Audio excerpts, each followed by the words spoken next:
Vou fugir um pouco do assunto do futebol brasileiro aqui, para falar sobre mais um caso canalha de racismo no futebol italiano. Aconteceu com o brasileiro Dalbert, lateral esquerdo da Fiorentina, ontem no jogo contra a Atalanta, em Bérgamo. Bérgamo é uma cidade ali no norte da Itália, na Lombardia, é a mesma região de Milão ali. Mas essa situação do racismo na Itália já não tem mais essa história, é só no norte. Não, tanto que houve 3 casos na Sardenha. E aí tem de ser ressaltada essa questão dos 3 casos, né?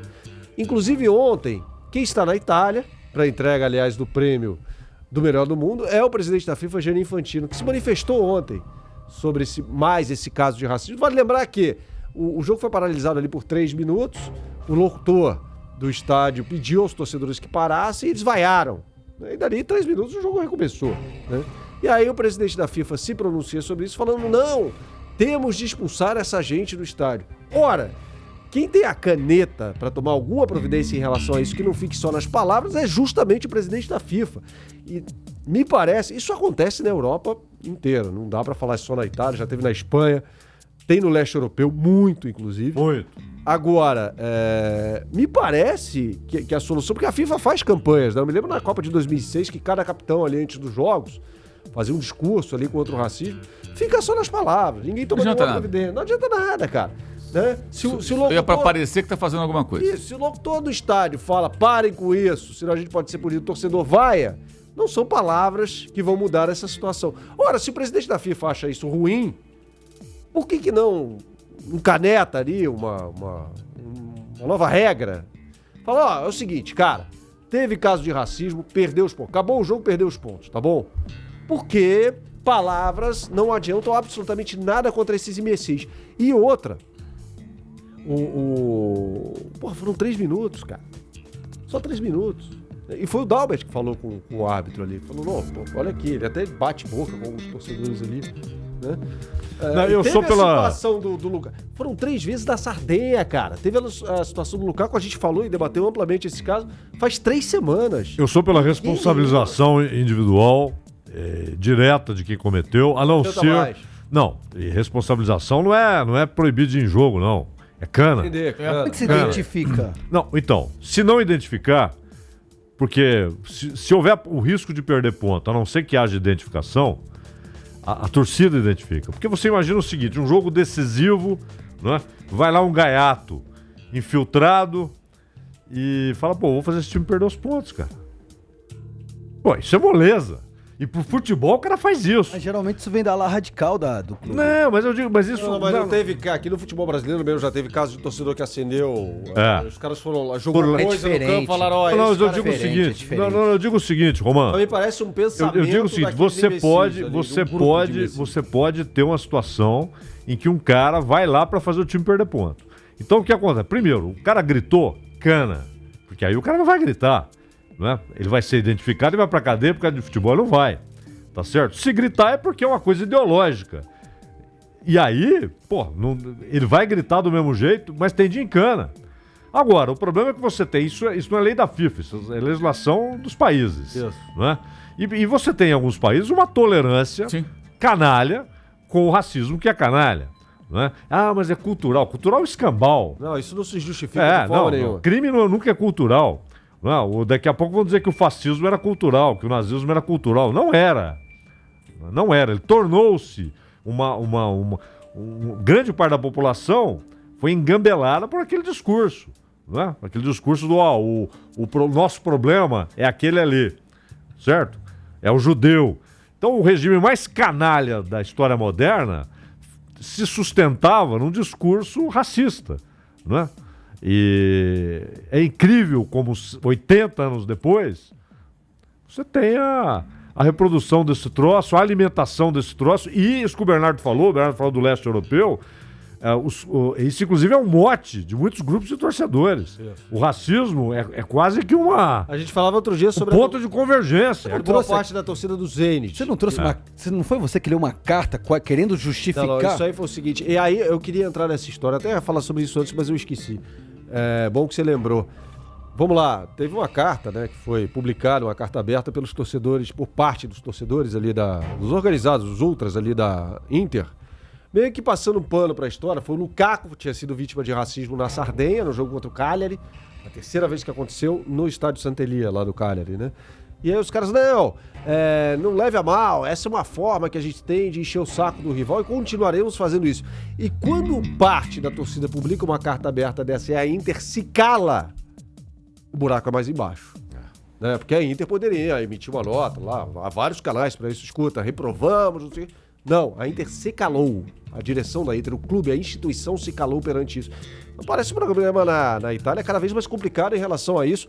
E tem manifestação lá, cara, fascista da torcida da Lazio, né? O pessoal da Curva Sul, da Curva Norte, sei lá, uma das curvas lá. E isso não é... Os caras fizeram manifestação em jogo da Liga Europa no ano passado, em frente ao Estádio Olímpico ali. Não, isso tem. Então, assim... O antissemitismo, por exemplo, Bernardo, a coisa é tão perigosa. Veja o tempo que isso dura. Né? Porque o nazismo, ele levou a potência máxima, usou aquilo ideológico e politicamente. Mas você pega, por exemplo, o caso Dreyfus. Isso. Na União Soviética, tanto antes, no czarismo na Rússia, como depois da Revolução Bolchevique na União Soviética, o Stalin tinha uma política antissemita. Não é? O Slobodan Milosevic fez isso recentemente. Claro, aliás, ele usava a origem judaica do Trotsky como argumento para perseguir o Mas Trotsky. não foi só com judeus, muçulmanos. Sim. Então, a China hoje tem campo de concentração para os uigures. Exatamente. Tem 1 milhão de uigures em campos de concentração. Isso. Né? Então, esse é um mal global, cara. E não é brincadeirinha, não. Não é que tem 3 idiotas ali, não. Você tem sistemas ancorados nesse troço. Assim, eu acho que, assim, eu concordo muito com o Zaidan. Eu acho que eu também sou pela punição do indivíduo, mas de fato em determinados países não é intolerância. Façam o que vocês bem entenderem. Se bobear, o Estado ainda estimula certas ações. Né? Exato. O futebol, acho que ele só reproduz o que é a sociedade. A sociedade italiana está repleta de racistas de norte a sul. Então você vai ter esses caras no campo de futebol, na rua, na praia, onde tiver praia, no cinema, no restaurante. Quantos negros sentam no restaurante na Itália e são olhados de forma assim atravessada ou repelidos só com o olhar? Certamente estrangeiros. Quantos? Certamente muitos, porque não é possível que só no estádio de futebol aconteça, é evidente que não. Acontece aqui no Brasil também, no dia a dia, nas ruas, talvez não de forma tão assintosa, mas acontece. A Rússia, na Copa do Mundo, fez o quê? Ela se preparou para passar uma imagem, como sempre acontece nesse tipo de evento, né? Diferente do que é a realidade, porque os relatos é de que, de fato, acontecem vários problemas desse tipo, entre outros, naquele país. Então, o que me incomoda na FIFA é o seguinte: primeiro, a ação forte que eles têm sempre que... O exemplo que eu gosto de citar é o exemplo da torcida do Celtic, quando há uns 2 ou 3 anos eles fizeram lá um mosaico com heróis da independência da Escócia, na época que houve inclusive o plebiscito pela emancipação da Escócia em relação ao Reino Unido. Aí tinha lá o William Wallace, que é o Coração Valente, que é um personagem que nem sabe se existiu ou não, né? Entre outros heróis escoceses nos confrontos históricos com os ingleses, né? Aquelas batalhas medievais e tal. Por quê? Porque o Celtic é o time anti-Reino Unido, digamos assim. Ele defende a Escócia independente. E o seu rival, o Rangers, é o time protestante ligado ao Reino Unido. Tanto que na torcida do Rangers você vê bandeiras do Reino Unido sempre, várias e várias. E a bandeira, a bandeira do Celtic, inclusive, ganha a cor laranja ali para se aproximar da Irlanda, que é a origem. Enfim, é uma questão religiosa, política. Católica. Exatamente, é uma questão religiosa, política e tudo mais. Cara, o futebol é isso. É isso. E a maior rivalidade do mundo, talvez, que é dos 2 times da Escócia, ela tá ligada diretamente a isso. Aí a FIFA vai lá e pune o Celtic, não sei quantos mil euros, porque a torcida fez uma manifestação pacífica, mas de viés político. Não, isso não pode. A mesma FIFA que em 78 teve seu presidente João Avelange ao lado do sanguinário ditador argentino Videla, na Copa do Mundo da Argentina, posando ali na tribuna enquanto as pessoas eram torturadas. A 500 metros do mundo. Exatamente. Então, isso é a FIFA. A FIFA é isso. Essas e outras me fazem ter um certo... Até asco, às vezes, com essas coisas. A FIFA, fair play, a FIFA... E vai bajular o Emir. Vai bajular o Emir. Quando for na China, vai bajular o Xi Jinping. Não é? Não tem nenhum filtro ideológico. Durante o primeiro jogo da Copa do Mundo ano passado, eu achei curioso que a imprensa internacional mal mencionou isso. Eu cheguei a escrever sobre isso. O Mohammed bin Salah, que é o ditador da Arábia Saudita, né? Segundo, inclusive, se diz abertamente responsável pelo sequestro e morte do jornalista turco na Embaixada Saudita. O que a Arábia está fazendo no Iêmen, cara? o jornalista que foi sequestrado e morto na Embaixada Saudita na Turquia, né? Ele e o presidente da Rússia conversavam animadamente enquanto a seleção da Rússia goleava a Arábia Saudita com facilidade. Aliás, depois desse jogo, os sauditas fizeram jogo duro com o Uruguai, com todo mundo, mas aquele jogo foi fácil para a Rússia, incrivelmente. E ali o presidente da FIFA no meio dos dois. E os dois participam de várias negociações, inclusive a formação de um cartel internacional na negociação de petróleo. Então você vê ali como as coisas, negócios, ditadores, política, tudo se envolve com o futebol. E a FIFA, ela faz o quê? Ela oferece o ambiente, ela sempre fez isso. Ela oferece seus eventos, ela sempre foi assim. Aí quando as pessoas falam, a FIFA vai escolher o melhor do mundo, a FIFA não aceita isso, a FIFA não aceita aquilo. Quem é a FIFA? Parece que é uma entidade do bem, acima de tudo. Não é, é o contrário. A FIFA só visa dinheiro e poder, mais nada, independentemente de quem esteja na presidência. É assim há décadas e não vai mudar. Então, o que me chama mais a atenção é isso. São declarações protocolares para tentar se isentar desses movimentos racistas em jogo de futebol, quando de repente poderiam avançar na discussão e nas ações, seja lá quais forem elas, e ao mesmo tempo, né, quando um clube tem lá uma bandeira, um mosaico de uma manifestação que é a história, a razão da existência daquele clube, que é o Celtic, é só isso, eles são assim.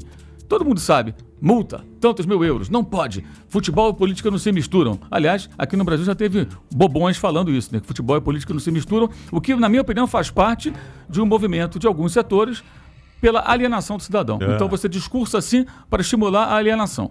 Às vezes o cara fala até com a boca do patrão, né? O cara está falando porque para muita gente interessa um povo alienado. E quando o cara fala isso, mas essa pessoa de grande alcance, futebol e política não se mistura, não é ignorância dele. Ele sabe muito bem o que ele está dizendo e há uma intenção por trás. Ô Mauro, até você falou em relação ao rigor da FIFA para certas atitudes e a falta completa dele para outras. Você se lembra, todos nós nos lembramos da Copa de 2018 na Rússia, quando o Shaqiri e o Xhaka fazem os gols contra a Sérvia e fazem o sinal da águia com as mãos em referência à bandeira da Albânia, devido à rixa entre albaneses e sérvios, né? Entra a questão do Kosovo nessa história também. A FIFA ali só faltou banir os caras, deportar, pedir pro governo russo deportar os caras da Rússia. Concordo que a punição deve ser ao indivíduo, mas se o Estado é conivente com esse tipo de coisa, e me parece que era a Itália, né? Já citamos vários casos aqui, por que a FIFA literalmente não entra em campo? Mas aí a Copa do Mundo é o meu evento, não vem tumultuar meu evento, não, a mas FIFA, eu tô falando em relação a isso que tá acontecendo na Itália. Mas é o campeonato italiano, não é dela.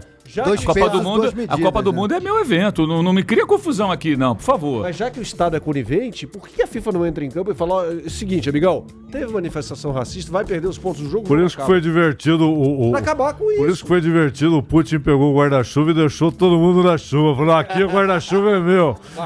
O Macron tomou chuva. Aqui o guarda-chuva é meu. O temporal lá em Moscou, na final da Copa. O Macron lá, todo escuridinho morrendo. Infantino que se molhe. O Putin não segurava o próprio guarda-chuva. Tinha lá Tinha lá o Aspone 3 dele, caras contratado que deve ganhar. Aliás, da FACB lá. Mesmo que os parceiros do Neymar ganham pra segurar lá o guarda-chuva dele. Isso que o Mauro falou aí só pra política e esporte, cara, na verdade, na origem do negócio. Por que esportes, os eventos esportivos são, hoje tem todo dia, mas prioritariamente domingo? Né? Isso é uma ação política. O rei James fez isso para esvaziar a força dos puritanos. Porque domingo é o dia do Senhor, né? Então, não podia ter nenhuma atividade. Tanto que na Inglaterra o futebol era aos sábados, né? Domingo não tinha nenhum jogo. Exato. Sábado, 3 da tarde. Porque domingo é o dia do Senhor. E aí entra em campo também a história do Boxing Day. E o Books of Sports do rei James é exatamente porque ele temia, como depois tivemos o fenômeno Cromwell, né? Eles temiam a força dos calvinistas, né? Então, política e esporte sempre estiveram associados e muitas vezes o esporte foi simplesmente instrumento da política.